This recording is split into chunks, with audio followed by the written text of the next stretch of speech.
Warahmatullahi wabarakatuh.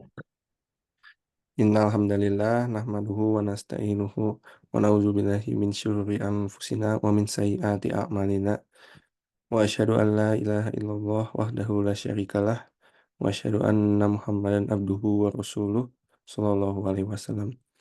Puji syukur kita panjatkan atas kehadirat Allah Subhanahu wa taala karena atas limpahan rahmat-Nya lah pada pagi hari ini kita bisa berkumpul lagi dalam kajian tafsir Fakultas Hukum Unisba untuk menimba ilmu dan mendekatkan diri kepada Allah Subhanahu wa taala. Pada pagi hari ini, kita berkesempatan belajar Al-Qur'an bersama Bapak Ustadz Faris Izadi, LC.MH, yang akan mengajak kita, mempelajari kajian ayat-ayat tentang hak asasi manusia. Insya Allah kajian di pagi hari ini akan, menambah ilmu kita semua, amin ya rabbal alamin. Untuk membuka kajian ini, marilah kita awali dengan membaca basmalah bersama-sama. Bismillahirrahmanirrahim. Bismillahirrahmanirrahim. Sebelum pemaparan materi oleh Bapak Faris, mari kita dengarkan terlebih dahulu lantunan ayat suci Al-Quran yang akan dibacakan oleh Teh Rani. Mangga dipersilakan Teh Rani. Assalamualaikum warahmatullahi wabarakatuh. Waalaikumsalam. A'udzu billahi minasy syaithanir rajim. Bismillahirrahmanirrahim. Min ajli dzalika katabna ala bani Israil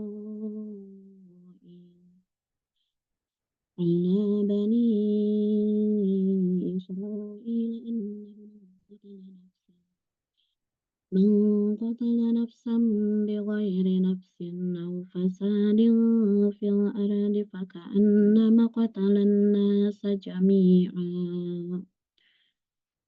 ومن أحياها فكأنما أحيا الناس جميعا ولقد جاءتهم رسلنا بالبينات ثم إن كثيرا منهم بعد ذلك في الأرض لمسرفون. Dengan menyebut nama Allah yang Maha Pengasih lagi Maha Penyayang. Oleh karena itu, kami tetapkan suatu hukum bagi Bani Israel, bahwa barang siapa membunuh seseorang bukan karena orang itu membunuh orang lain atau bukan karena berbuat kerusakan di bumi, maka seakan-akan dia telah membunuh semua manusia, maka seakan-akan dia telah memelihara kehidupan semua manusia. Sesungguhnya, Rasul kami telah datang kepada mereka dengan membawa keterangan-keterangan yang jelas. Tetapi kemudian banyak di antara mereka setelah itu melampaui batas di bumi. Shadaqallahul azim. Maha benar Allah dengan segala firman-Nya. Assalamualaikum warahmatullahi wabarakatuh. Waalaikumsalam warahmatullahi wabarakatuh. Alhamdulillah, terima kasih Teh Rani atas lantunan ayat suci Al-Qur'annya. Semoga berkah untuk yang membaca dan yang mendengarkannya. Amin. Baik, Bapak Ibu sekalian, selanjutnya langsung saja kami persilakan kepada Bapak Faris Izadi untuk menyiapkan dan menyajikan paparan materinya. Silakan Kang Faris.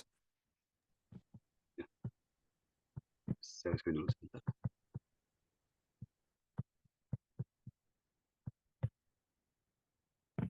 Sudah muncul Kang. Oke. Bismillahirrahmanirrahim. Waalaikumsalam Assalamualaikum warahmatullahi wabarakatuh.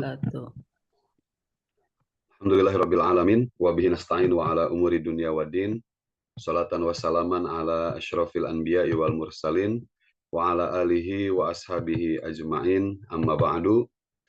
Alhamdulillah, puji dan syukur marilah kita haturkan kepada Allah Subhanahu wa taala. Alhamdulillah, dengan berkat dari nikmat dan karunia yang Allah berikan kepada kita, alhamdulillah kita masih dapat menjalankan aktivitas kita sehari-hari dalam keadaan sehat walafiat, masih dalam keimanan. Mudah-mudahan Allah Subhanahu wa taala memberikan kita keistiqomahan dalam keseharian kita. Kedua, salawat dan salam mudah-mudahan selalu kita haturkan juga kepada Nabi kita Muhammad SAW, pada keluarganya, sahabatnya, tabiinnya, para pengikutnya, serta mudah-mudahan kita semua termasuk dalam pengikutnya Rasulullah Shallallahu Alaihi Wasallam. Baik Bapak dan Ibu sekalian, panitia di kajian tafsir rutin memberikan tugas ke saya untuk mengkaji beberapa ayat Al-Quran tentang hak asasi manusia. Insya Allah ada beberapa ayat nanti yang akan kita kaji bersama. Nah, di dalam agama Islam, hak asasi manusia itu adalah bagian dari syariat yang sifatnya abadi, jadi sifatnya kekal, ya, tidak bisa dikurangi. Kalau di dalam hak asasi manusia itu ada namanya yang non-derogable right, gitu ya, jadi hak-hak yang tidak bisa dikurangi. Nah, hak asasi manusia dalam Islam juga ada beberapa yang sifatnya abadi juga, jadi tidak bisa dikurangi. Ya, tidak boleh dilanggar meskipun konsensus seluruh masyarakat atau wewenang negara dapat memodifikasi atau membatasi hal-hak tersebut. Nah, hak asasi manusia dalam Islam itu keseluruhannya bersumber dari Al-Quran, juga dari hadis-hadis Rasulullah Shallallahu Alaihi Wasallam. Berbeda dengan hak asasi manusia yang ada di hukum internasional, itu kan bersumbernya beberapa dari konvensi-konvensi atau perjanjian-perjanjian internasional. Nah, ini ayat yang pertama. Setiap mengkaji tentang hak asasi manusia, maka dalam Islam biasa yang dikaji terlebih dahulu adalah bahwa manusia itu adalah makhluk Allah yang paling mulia, bahwa manusia itu punya kehormatan yang harus dijaga, bahwa manusia itu harus dihormati karena dia adalah seorang manusia, gitu ya. Jadi cukup alasan untuk menghormati manusia adalah karena dia manusia, gitu ya. Tidak perlu ada embel-embel yang lain karena dia manusia yang kaya, atau misalkan karena dia manusia dari keturunan bangsawan. Nah, itu tidak perlu ada tambahan, cukup dia sebagai manusia saja. Dalam Islam itu segala sesuatunya harus dihormati karena memang manusia adalah makhluk Allah yang mulia. Nah, di dalam Al-Quran, dalam surat Al-Isra, surat ke-17, ayat ke-70, Allah Subhanahu wa Ta'ala berfirman, "Walaqad karramna bani Adam, wa hamalnahum fil barri wal bahri, wa razaqnahum minat thayyibat, wa faddalnahum ala katsirin mimman khalaqna tafdila." Kata Allah Subhanahu wa Ta'ala, dan sungguh kami telah memuliakan anak cucu Adam, dan kami angkut mereka di darat dan di laut. Ini artinya Allah Subhanahu wa Ta'ala itu telah memberikan kita berbagai macam fasilitas baik di darat maupun di laut. Contohnya saja misalkan kita manusia itu bisa menggunakan kuda, kemudian keledai misalkan untuk unta, untuk transportasi. Nah, itu semua karena memang Allah Subhanahu wa Ta'ala yang menundukkan semua hewan-hewan itu sehingga bisa digunakan oleh manusia untuk dijadikan alat transportasi, gitu. Tidak terbayang kalau misalkan kita naik kuda, gitu ya, terus disuruh belok ke kanan, kalah belok ke kiri, gitu.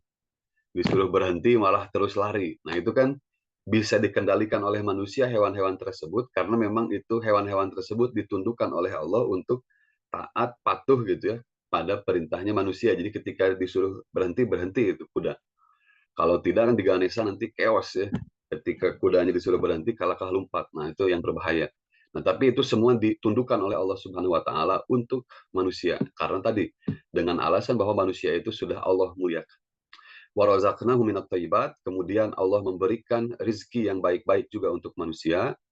Ya, Allah Subhanahu wa Ta'ala memberikan kita akal. Akal kita menjadi modal yang paling penting untuk manusia itu bisa hidup, untuk bisa mencari penghidupan di dunia, untuk mengolah alam yang telah Allah sediakan dengan cara yang sedemikian rupa sehingga kita bisa dapat banyak manfaat dari sumber daya alam yang ada, gitu ya. Nah, ini thayyibat ini ternyata tidak hanya sumber makanan aja, tapi juga sumber daya alam yang lain, gitu ya. Contohnya misalkan sekarang kita sudah teknologinya maju ke mobil listrik misalkan, kemudian motor listrik. Nah, itu semua kan menggunakan baterai. Nah, baterainya itu kan ada di bawah tanah, gitu ya, sumber dayanya. Nah, itu juga termasuk rezeki yang Allah berikan kepada kita untuk sebagai bahan kemuliaan manusia. Nah, kemudian Allah Subhanahu wa Ta'ala melanjutkan firman-Nya dalam ayat ini. Allah berfirman, "Wa faddalnahum ala katsirin mimman khalaqna tafdila." Dan Allah Subhanahu wa Ta'ala memberikan kelebihan, melebihkan manusia dibandingkan makhluk-makhluk Allah yang lainnya. Nah, kalau kita lihat di dalam kemuliaan manusia atau kelebihan manusia dibandingkan dengan makhluk-makhluk Allah yang lain, itu Allah Subhanahu wa taala itu menjadikan kita manusia punya akal sehingga kita bisa memanfaatkan segala sesuatunya dengan lebih baik. Kemudian Allah Subhanahu wa taala menjadikan manusia itu, kalau dalam ayat yang lain, faida sawaituhu katanya. Jadi manusia itu makhluk yang dibuat tegak gitu ya, badannya. Kalau hewan-hewan kan merangkak begitu, nah kalau manusia tegak. Nah dengan itu kita bisa lebih fleksibel, bisa lebih punya banyak kemampuan dibandingkan dengan makhluk-makhluk Allah yang lain. Nah tapi yang lebih utama, Allah melebihkan manusia itu karena Allah Subhanahu wa taala memberikan kita akal sehingga kita mampu memproduksi segala sesuatu yang bisa mendukung kehidupan kita di dunia, dan kita bisa berdialog gitu ya, bisa bernegosiasi. Nah, itu kan hanya mampu dilakukan oleh manusia. Bisa berkompromi ya. Kalau dalam belanja gitu, kemarin misalkan di Turki belanja, ada negosiasi tawar-menawar harga. Nah, itu hanya bisa dilakukan oleh manusia, ada kompromi dan lain-lain. Nah, itu kelebihan-kelebihan yang Allah berikan kepada manusia yang tidak Allah berikan kepada makhluk-makhluk Allah lainnya. Maka dengan berbagai kelebihan tersebut, maka manusia adalah makhluk Allah Subhanahu wa taala yang harus dihormati, harus dimuliakan begitu. Nah, ini dasar dari hak asasi manusia dalam Islam. Dasarnya adalah yang pertama, kalau kata Syekh Yusuf Qaradawi, adalah ketauhidan, keesaan Allah Subhanahu wa taala, bagaimana kita mengimani bahwa Allah itu Tuhan satu-satunya yang patut untuk disembah, sehingga ketika ada seseorang yang berkuasa misalkan, nah dia tidak akan meremehkan yang lain gitu ya, karena dia tahu bahwa ada Allah Subhanahu wa taala yang menjadikan manusia itu makhluk yang mulia. Kemudian ayat yang selanjutnya, nah ini ayat yang selanjutnya tadi juga dibacakan ya oleh Teh Rani, adalah ayat hak hidup dan untuk memiliki tempat tinggal di dunia.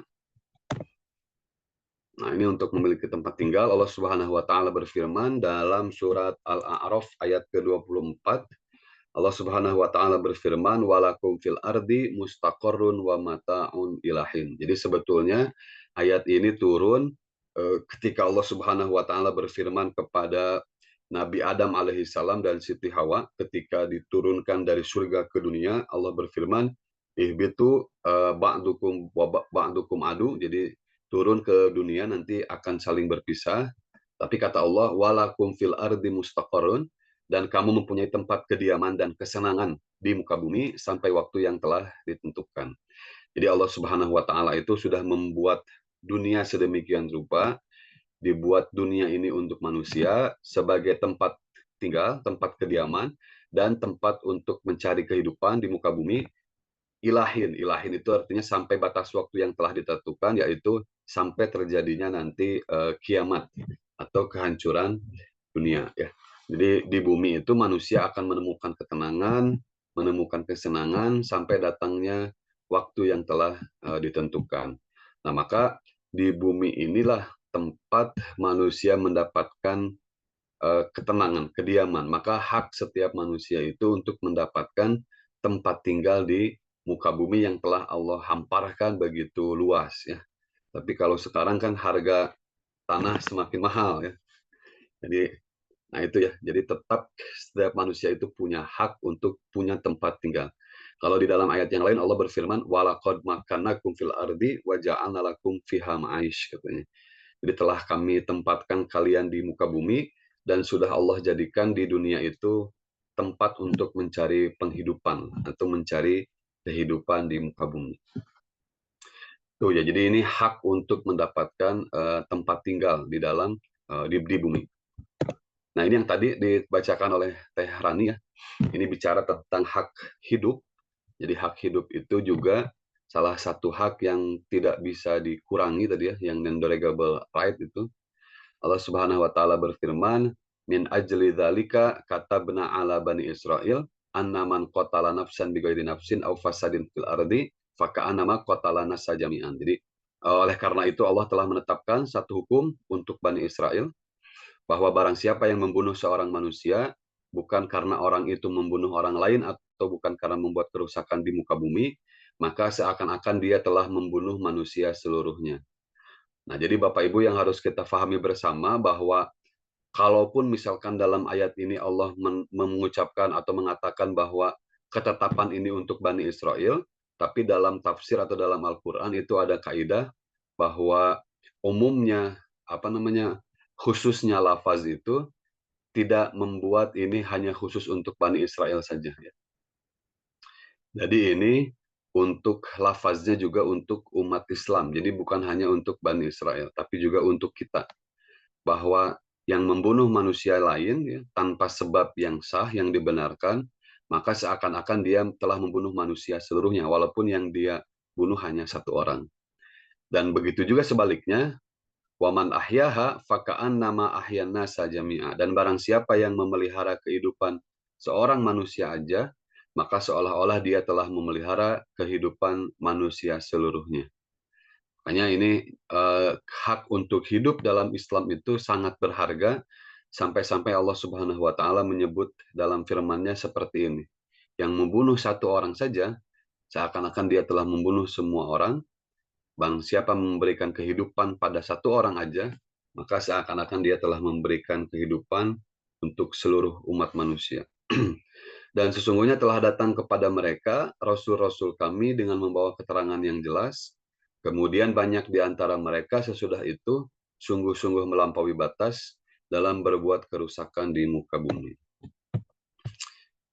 Nah, ini karena kenapa Allah Subhanahu wa Ta'ala itu menjadikan orang yang membunuh satu orang itu seperti membunuh seluruh manusia tadi, karena kezaliman dan sikap menyukai permusuhan yang ada pada sebagian manusia, maka Allah Subhanahu wa Ta'ala itu mewajibkan hukuman mati kepada orang yang telah membunuh. Barang siapa yang membunuh seseorang tanpa sebab atau tanpa alasan berbuat kerusakan di muka bumi, maka seakan-akan dia membunuh semua manusia karena telah merusak kehormatan darah mereka. Kemurkaan Allah Subhanahu wa Ta'ala dan siksa darinya akibat dari tindakan membunuh satu orang sama seperti kemurkaan dan siksanya akibat tindakan membunuh semua orang. Nah, maka Allah Subhanahu wa Ta'ala itu tidak menyukai kemungkaran-kemungkaran tersebut karena sama murka Allah kalau ada yang membunuh satu orang dan ada yang membunuh banyak orang, itu murka Allah sama. Jadi Allah sama-sama tidak suka. Maka digambarkannya seperti itu. Nah, kebalikannya, barang siapa yang memelihara kehidupan manusia dengan menegakkan hukum kisos, ya, jadi menjaganya dengan menegakkan hukum kisos, maka hukum kisos ini adalah hukum mati, ya, hukuman mati untuk orang yang membunuh, kemudian hukuman kalau ada orang yang mencederai orang lain, kemudian dia hukumannya sama juga dicederai, nah itu namanya hukum kisos. Kisos itu artinya menghukum pelaku sama dengan apa yang dia lakukan terhadap korbannya. Jadi kalau misalkan dilukai, maka dia hukumannya ya dilukai. Itu hukum kisos namanya. Maka seolah-olah dia telah memelihara kehidupan semua orang karena telah melindungi darah manusia yang lain. Nah, ini menggambarkan bahwa hak hidup sebagai seorang manusia itu sangat dijaga oleh Allah Subhanahu wa Ta'ala, sampai-sampai Allah menjadikan hukuman yang sangat berat untuk orang yang melakukan pembunuhan, dan Allah sangat murka kepada mereka. Selanjutnya, yang ketiga, ini hak atas keadilan. Di dalam Al-Quran surat Al-A'raf, Al-Maidah. Dalam surat Al-Maidah ayat ke-8, Allah Subhanahu wa Ta'ala berfirman, Ya ayyuhalladzina amanu kunu qawwamina lillahi syuhada'a bil qist. Wahai orang-orang yang beriman, hendaklah kamu jadi orang-orang yang selalu menegakkan kebenaran karena Allah. Jadi ini poin pentingnya di sini. Jadi kita menegakkan kebenaran, tujuannya ya tadi semata-mata hanya karena Allah Subhanahu wa Ta'ala aja. Syuhada'a bil qist, menjadi saksi dengan adil. Wala yajrimannakum syana'anu qaumin ala alla ta'dilu. Dan jangan sampai, kata Allah, sekali-kali kebencian kita terhadap sebuah kaum mendorong kita untuk berlaku tidak adil. Nah, jadi kadang-kadang kita tidak bisa berlaku adil karena ada faktor like dan dislike misalkan. Ketika ada orang yang dekat dengan kita berbuat kesalahan, tidak ditegur misalkan atau tidak disanksi. Kenapa ya? Karena dekat. Tapi ketika ada orang yang tidak kita suka, kemudian dia berbuat kesalahan, disanksi misalkan. Atau misalkan ketika ada orang yang tidak kita suka, kemudian dia seharusnya mendapatkan haknya, tapi karena kita nggak suka, kita tidak kasih haknya walaupun dia berhak untuk itu. Nah, itu yang Allah sampaikan di sini.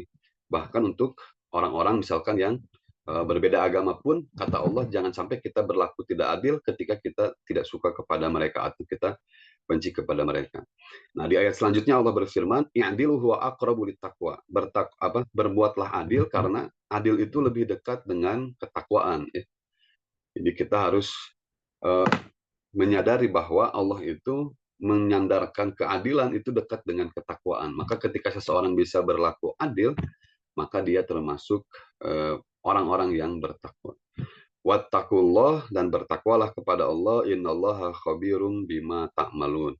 Sesungguhnya Allah mengetahui apa yang kamu kerjakan.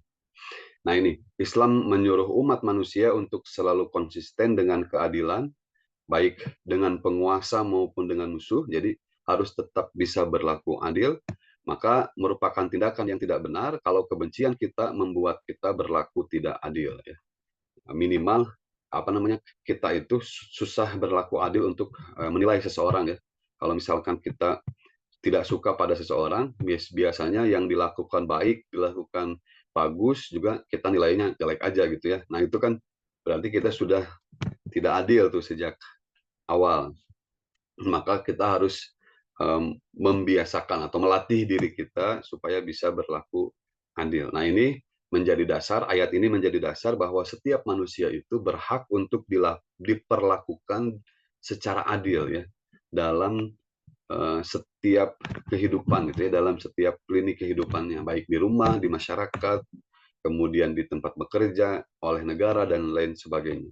Jadi harus diberlakukan adil karena setiap orang punya hak untuk diperlakukan dengan adil.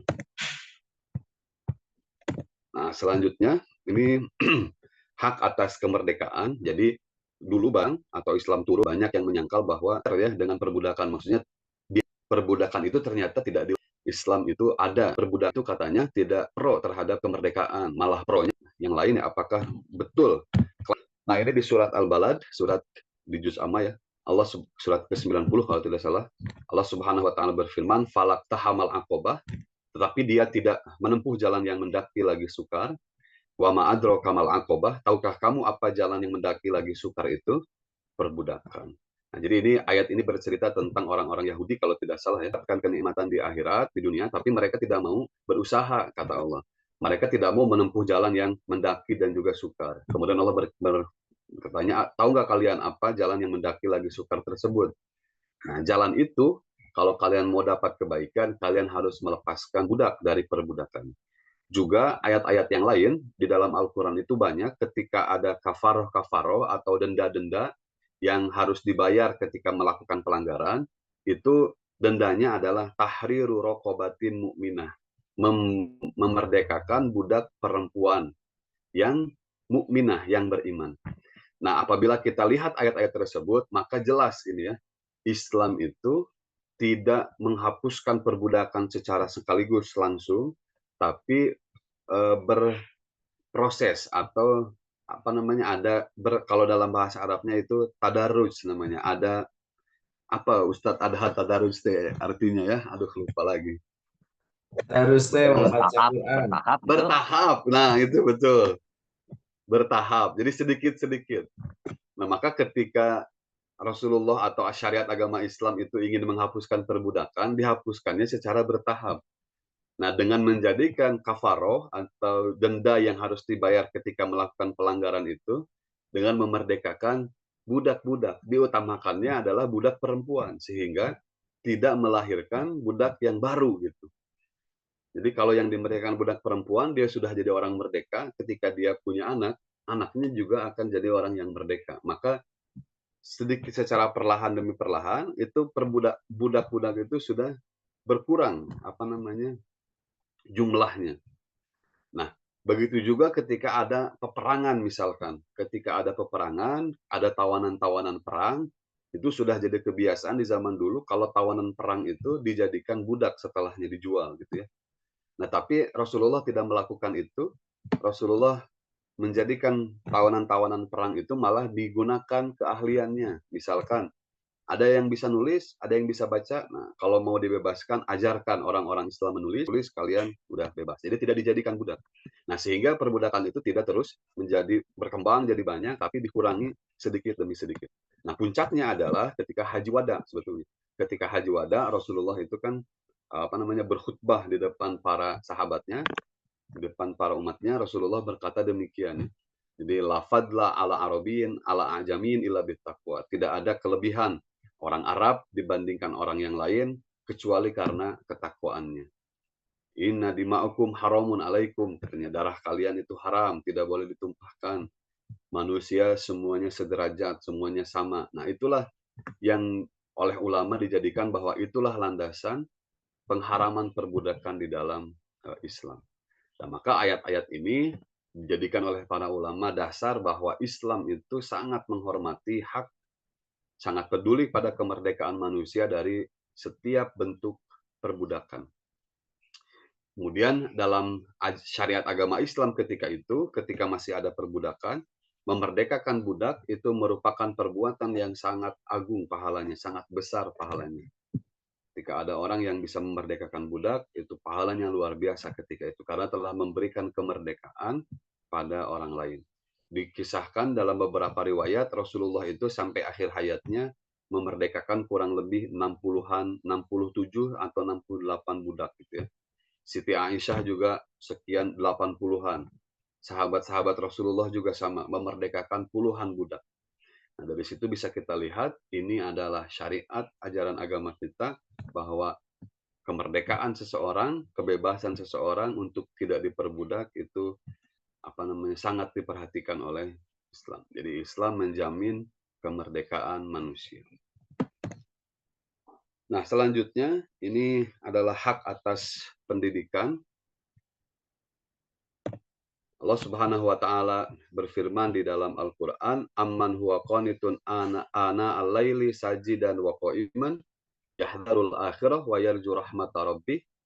Apakah kamu hai orang-orang musyrik yang lebih beruntung, ataukah orang-orang yang beribadah di waktu malam dengan sujud dan berdiri sedang ia takut kepada azab akhirat dan mengharapkan rahmat dari Tuhannya?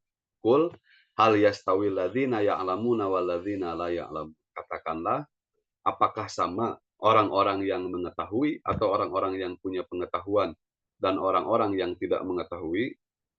Innama yatazakkaru ulul albab. Sesungguhnya orang yang berakallah yang dapat menerima pelajaran. Nah, jadi di dalam ayat ini Allah Subhanahu wa taala mengatakan kepada orang-orang musyrik bahwa mereka itu derajatnya tidak sama antara orang musyrik dengan orang yang suka beribadah di waktu malam, sujud dan berdiri, kemudian dia takut dengan hari akhir, kemudian dia mengharap rahmat dari Allah. Beda derajatnya dengan orang-orang musyrik yang menduakan Allah, tidak beribadah, tidak takut dengan hari akhir, tidak mengharap rahmat dari Allah. Nah, itu berbeda derajatnya. Sama juga halnya dengan beda derajatnya antara orang-orang yang memiliki pengetahuan dan orang-orang yang tidak memiliki pengetahuan. Nah, kalau di dalam beberapa kitab tafsir disebutkannya bahwa ini tidak sama derajatnya orang yang mengetahui kewajiban taat kepada Allah dengan orang yang tidak mengetahui kewajiban taat kepada Allah. Artinya ini sama ya, orang musyrik dengan orang beriman. Nah, kenapa ini dijadikan ayat landasan bahwa ini adalah hak atas pendidikan? Karena orang agar dia tahu bahwa kewajiban taat kepada Allah, bagaimana cara taatnya kepada Allah, bagaimana cara beribadah kepada Allah, ya harus lewat pengajaran, harus lewat pendidikan. Di dalam ajaran agama kita ada hal-hal yang sifatnya maklum minad-dini bid-darurah. Jadi harus diketahui oleh setiap orang beriman. Ya, seperti misalkan berzinah itu hukumnya haram, mabok itu hukumnya haram, sholat itu hukumnya wajib. Nah, itu kan harus diketahui oleh setiap orang yang beriman. Nah, bagaimana supaya dia tahu? Ya harus lewat pengajaran pendidikan. Nah, maka ayat ini dijadikan sebagai landasan bahwa setiap manusia itu dijamin hak atas pendidikannya oleh Islam, gitu ya. Jadi Islam mewajibkan setiap orang untuk belajar. Bahkan di dalam hadis Rasulullah itu berfirman, "Thalabul ilmi faridatun ala kulli muslimin wa muslimatin." Jadi menuntut ilmu itu hukumnya adalah fardu, ya, wajib bagi setiap orang mukmin dan setiap setiap wanita yang beriman. Jadi dua-duanya, laki-laki dan perempuan, sama-sama punya kewajiban untuk belajar, untuk menuntut ilmu. Karena tadi ada hal-hal yang di dalam agama kita sifatnya maklum minad dini wid darurah, harus diketahui secara utuh oleh setiap orang. Jadi tidak boleh orang tidak tahu hukum-hukum tersebut gitu. Nah, tidak ada cara untuk mengetahui hukum-hukum tersebut kecuali lewat pendidikan. Maka ini dijadikan landasan dasar sebagai hak atas pendidikan harus dimiliki oleh setiap orang. Kemudian ayat yang ke-6 ini hak politik. Jadi di Islam juga kita dijamin bahwa kita itu bisa ikut berkontribusi dalam masalah politik, tidak hanya politik yang sifatnya nasional, ya, tidak hanya politik yang sifatnya elektoral atau politik yang pragmatis, tapi juga hak-hak politik di kemasyarakatan gitu, di tingkat masyarakat yang paling kecil ini. Ini Allah Subhanahu wa taala berfirman di dalam Al-Qur'an surat An-Nur surat ke-24 ayat ke-55. Allah berfirman, "Wa'adallahu ladzina amanu minkum wa 'amilus shalihat la yastakhlifannahum fil ardi kama stakhlafal ladzina min qablihim." Dan Allah telah berjanji kepada orang-orang yang beriman di antara kamu dan mengerjakan amal soleh bahwa dia sungguh-sungguh atau Allah akan menjadikan mereka berkuasa di muka bumi. Muka bumi itu adalah orang-orang yang tadi, ya, kalau beriman beramal soleh akan diberikan kekuasaan oleh Allah. Sebagaimana dia telah menjadikan orang-orang sebelum mereka berkuasa. Ini Allah itu menggambarkan ini bahwa seharusnya orang-orang yang diberikan kekuasaan itu syaratnya dua ini. Beriman, kemudian dia beramal soleh. Nah, ayat ini juga menggambarkan bahwa partisipasi dalam politik tadi, ya, politik dari tingkat yang terendah. Kemudian juga punya hak kebebasan berpendapat, artinya dia boleh mengusulkan atau memberikan usulan kepada pemimpin, kepada tokoh masyarakatnya, karena di dalam Al-Quran atau dalam Islam kita dianjurkan ketika menyelesaikan masalah itu dengan bermusyawarah. Wa amruhum syuro bainahum. Nah, ini jadi landasan bahwa kita juga punya hak untuk berpendapat, untuk mengeluarkan saran, untuk memberi masukan. Nah, tadi karena harus adanya musyawarah. Wa amruhum syuro bainahum. Nah, yang ketiga itu juga ada hak untuk menentang tirani, misalkan pemimpinnya zalim dan lain sebagainya, maka tiap individu juga punya hak untuk menentang itu, untuk melawan kezaliman. Nah, itu dalam Al-Quran Allah berfirman dalam ayat yang lain, la yuhibbullahul jahra bisu'i minal qawli illa man zulim. Allah itu tidak suka perbuatan-perbuatan yang buruk baik dari perkataan kecuali terhadap orang-orang yang berbuat zalim.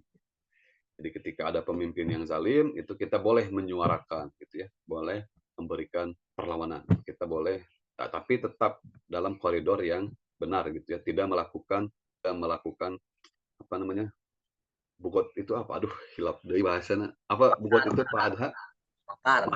Makar ya, makar. Ya, semacam itu. Semacam makar. Nah, jadi tidak boleh melakukan itu. Tapi harus dengan cara-cara yang sah secara hukum, gitu ya. Nah, itu aja mungkin Bapak Ibu sekalian, karena waktunya juga sudah hampir jam 6. Jadi mungkin itu yang bisa disampaikan dari ayat-ayat yang berkaitan dengan beberapa hak-hak asasi manusia.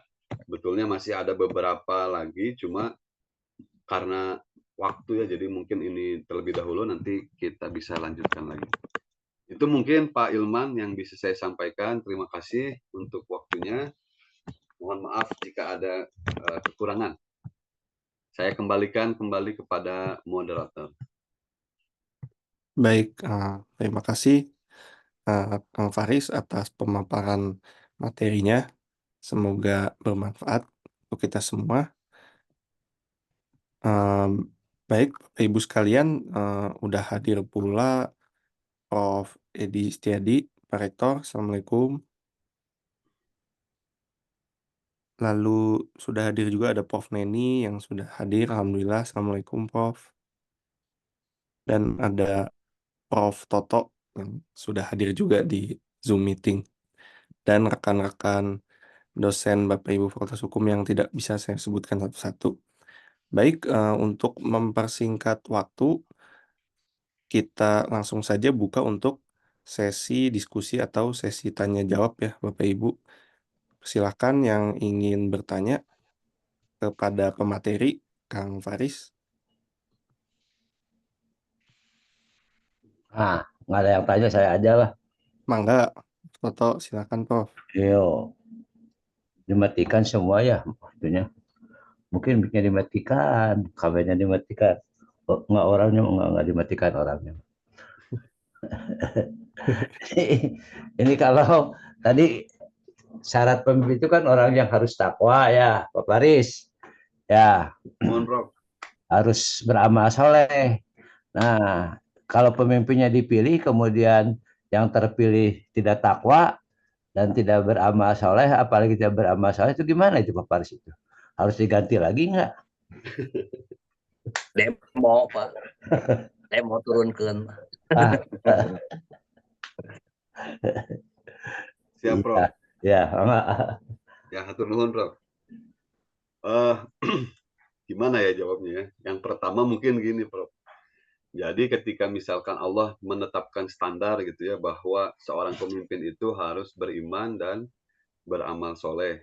Nah, cuma yang menjadi pertanyaan kalau misalkan orangnya tidak beriman dan tidak beramal soleh gimana? Harus diturunkan atau tidak?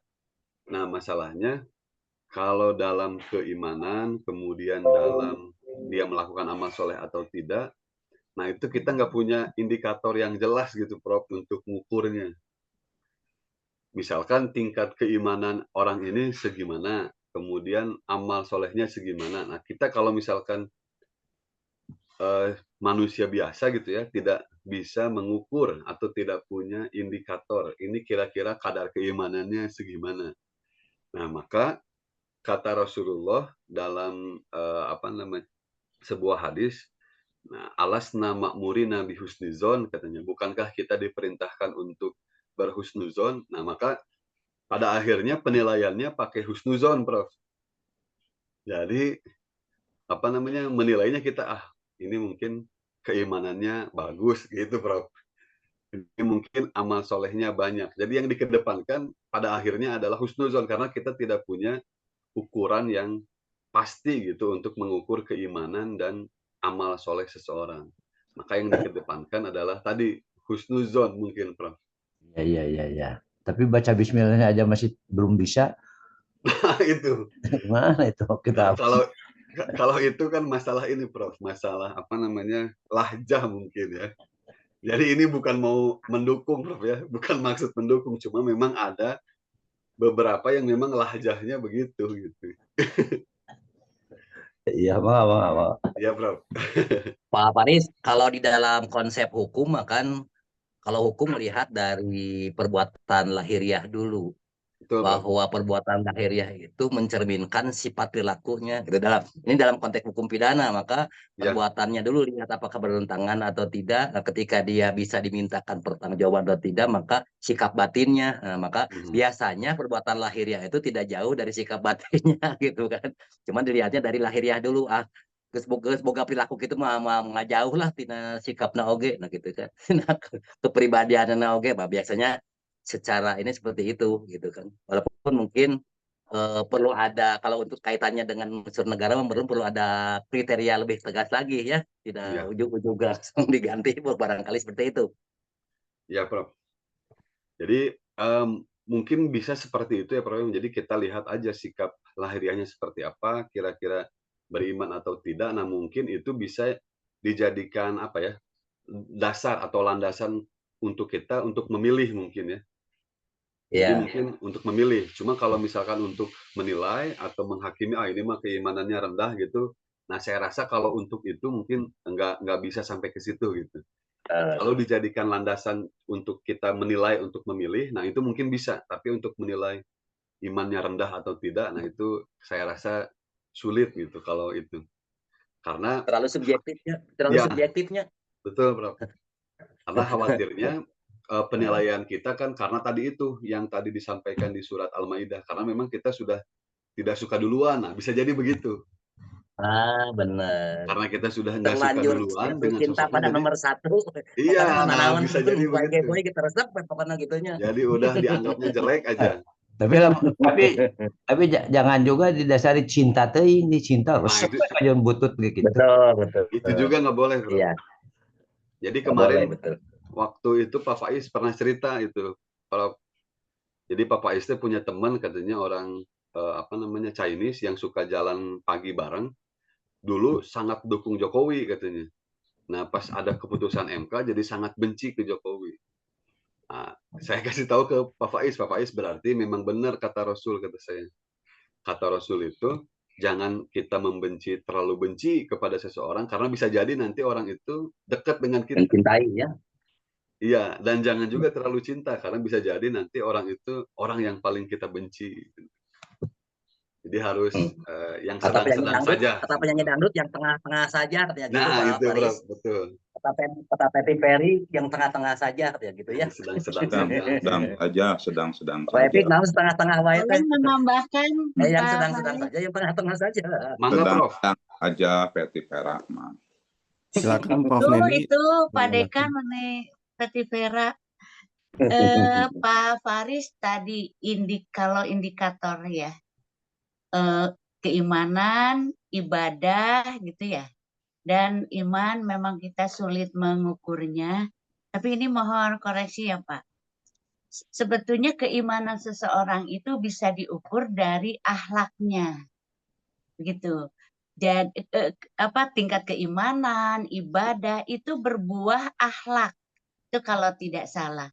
Jadi kita memang tidak bisa melihat keimanan, bahkan mohon maaf, ada yang rajin banget ibadahnya ya, sholatnya, saumnya, tapi akhlaknya ya tidak mencerminkan. Jadi ukuran keimanan itu adalah dari akhlak.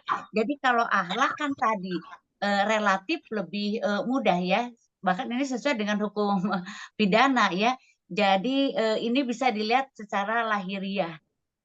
Itu begitu mungkin ya, betul nggak itu Pak Faris? Kemudian kan akhlak juga dalam Islam itu lengkap ya, ada yang sampai batin ya, sombong dalam hati, iri gitu kan. Tapi ada yang bisa direpresentasikan dalam perbuatan lahir. Hanya barangkali ini perlu indikator yang kita mungkin perlu menyusun ya, indikator tadi akhlak itu yang sudah diwujudkan dalam bentuk perbuatan lahir yang bisa tampak. Ini mohon tanggapannya Pak Faris. Ya. Baik Prof, hatur nuhun. Nah, jadi kalau mungkin kita membahasnya tentang akhlak itu kan cakupannya luas ya Prof ya. Karena begini Prof, ini ada kampanye atau campaign ya di media sosial. Ini kampanyenya sangat keliru. Jadi kampanyenya itu begini Prof, nggak apa-apa kita tidak beriman, kita tidak ibadah, tidak sholat, tidak puasa. Yang penting kita bersikap baik kepada sesama. Yang penting akhlak kita baik kepada yang tua, kepada sesama. Nah, ada juga yang mengekspresikannya begitu, Bro. Jadi, yang penting mah kita berbuat baik aja kepada sesama. Nggak apa-apa. Mungkin nggak ya, terjadi begitu. Bisa nggak terjadi begitu. Nah, justru yang sedang dikampanyekan orang-orang itu sekarang gitu, Prof. Ya, mungkin nggak terjadi begitu. Orang itu akhlaknya baik, padahal tadi tidak pernah sholat, tidak pernah berpuasa, mungkin nggak bisa. Nah itu makanya Pak, kan kalau dalam akhlak itu cakupannya luas. Nah mungkin dia bisa berakhlak baik dalam beberapa bagian, misalkan baiknya kepada sesama, baiknya kepada orang tua, misalkan baiknya kepada orang yang di bawahnya. Nah tapi ketika bicara dia berakhlak tidak kepada Allah, ya berarti tidak gitu. Kalau misalkan dia tidak ibadah. Apakah dia berakhlak kepada misalkan hatinya apakah berakhlak? Nah, tidak bisa kita mengatakan dia berakhlak karena memang dia tidak melakukan ibadah-ibadah itu. Artinya dia tidak berakhlak kepada Allah, tidak berakhlak kepada Rasulullah. Nah, makanya harus dipilah-pilah juga yang tadi Prof. Neni sampaikan, misalkan kita lihat aja akhlaknya baik atau tidak untuk sebagai indikator keimanan. Nah, yang menjadi indikator, kalau yang dijadikan indikatornya akhlak kepada sesama, saya rasa itu belum bisa dijadikan standar bahwa dia itu beriman. Karena yang Mungkin harus punten dilihat Pak Faris, semuanya. mungkin ini yang perlu dari Islam, karena kalau yang tadi itu kan menurut saya itu mah secara umum Ya, agama apapun begitu. Ya saya juga punya itu ya senior lah ya, bukan di Fakultas Hukum tapi ya tidak pernah sholat, tidak pernah, tapi itu baik. Padahal kan dalam Islam ya kebaikan itu harus dilandasi oleh keimanan juga gitu ya. betul. Kalau itu menurut saya sangat universal. Ya. Nah, tapi ada nggak indikator yang representasi akhlak yang memang dilandasi oleh keimanan dan ibadah? Karena kalau yang tadi memang malah bisa menyesatkan, sehingga Betul, kan Prof. ada campaign itu ya, Itu mah sesat, Prof. mendingan orang Islam yang korupsi apa atau yang tidak Islam tapi korupsi, kan dulu ramai Nah, pada zaman begitu. Ahok seperti itu ya. Betul, itu Itu maksudnya, Prof. barangkali. Kalau memang walaupun itu menurut saya sangat universal ya, Ya, tapi baik kepada sesama, bahkan kepada orang tua, rajin sedekah dan lain ya, sebagainya. Tapi barangkali ya, atau memang ya tidak ada ya indikator akhlak yang memang betul-betul lahir dari keimanan dan ibadah. Itu aja Pak ya. Hafiz. Nah, kalau saya pernah baca sebuah tulisan gitu, jadi kalau misalkan keimanan itu, kalau misalkan dia berakhlak baik kepada Allah, dia ibadah dan lain sebagainya, nah suksesnya itu dilihat kalau misalkan ibadah-ibadahnya itu berimplikasi kepada kehidupannya sehari-hari gitu. Misalkan orang rajin sholat, sholat itu kan menghindarkan dari perbuatan buruk dan mungkar misalkan. Nah, dalam kesehariannya dia menghindarkan perbuatan itu berarti ibadahnya sukses. Nah, artinya itu bisa dilihat keimanannya dari output ibadah-ibadah yang dia lakukan gitu ya. Misalkan puasa itu kan menahan diri dari hawa nafsu. Nah, kalau dia bisa mempraktekkan apa yang dipraktekkan dalam ibadah-ibadahnya dalam kesehariannya, nah mungkin itu yang bisa dijadikan indikator bahwa orang tersebut keimanannya baik atau tidaknya gitu ya, dari akhlaknya dalam apa yang dihasilkan dari ibadah-ibadah yang dia lakukan. Mungkin begitu. Artinya kalau begitu kita bisa menilai ya sebetulnya ya, membuat kriteria tadi. Semuanya bisa. Oke Prof, STMJ, sholat harus maksiat jalan. Jadi kalau tidak beriman, kita kan awalnya dari iman dulu. Iman, Betul, Bro. mempraktekkan keimanannya dalam keseharian, baru dalam kepraktek itu kan ada muamalahnya, ada Ya. Jadi kita berbicaranya dari orang sudah beriman dulu.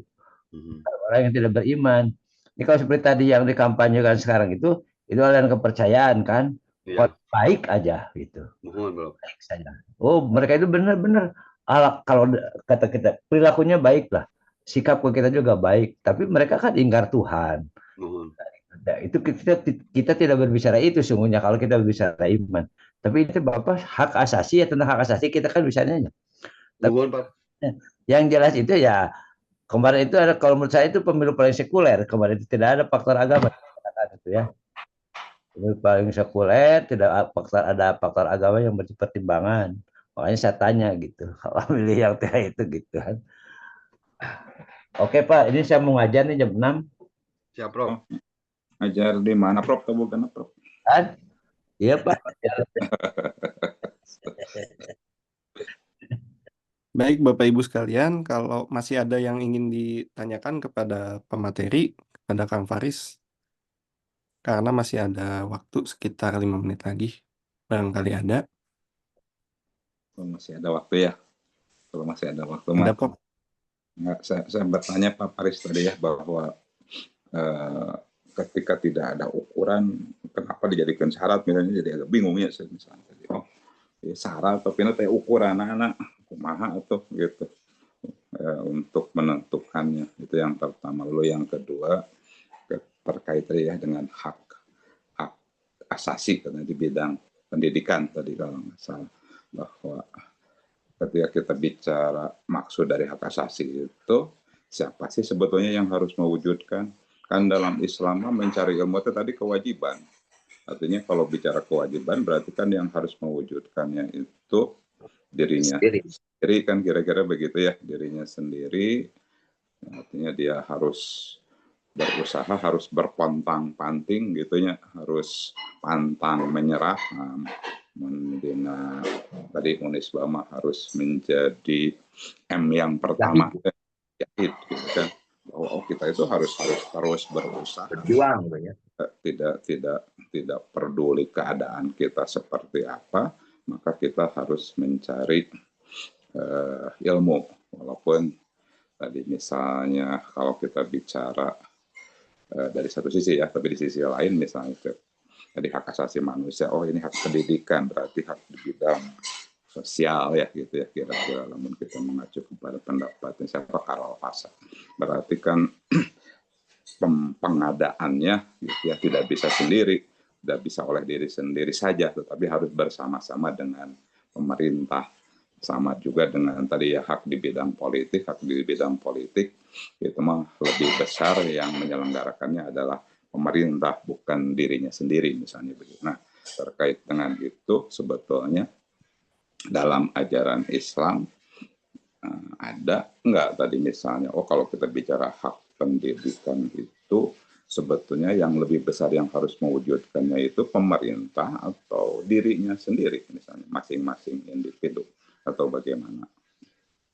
Ya, turun Prof. Epik untuk pertanyaannya. Yang pertama, sebetulnya di dalam ayat tersebut Allah Subhanahu wa Ta'ala mengatakan orang-orang yang beriman dan beramal soleh akan diberikan kekuasaan oleh Allah sebagaimana orang-orang lain diberikan kekuasaan. Jadi awalnya ayat tersebut berkata bahwa Allah itu akan memberikan kekuasaan kepada orang-orang yang beriman dan beramal soleh. Nah, kemudian para ulama menjadikan itu sebagai syarat kalau kita mau pilih pemimpin seperti itu. Nah, contohnya misalkan kalau dulu itu pernah juga sebetulnya ada kejadian teman, sekarang sulit ya untuk mengukurnya.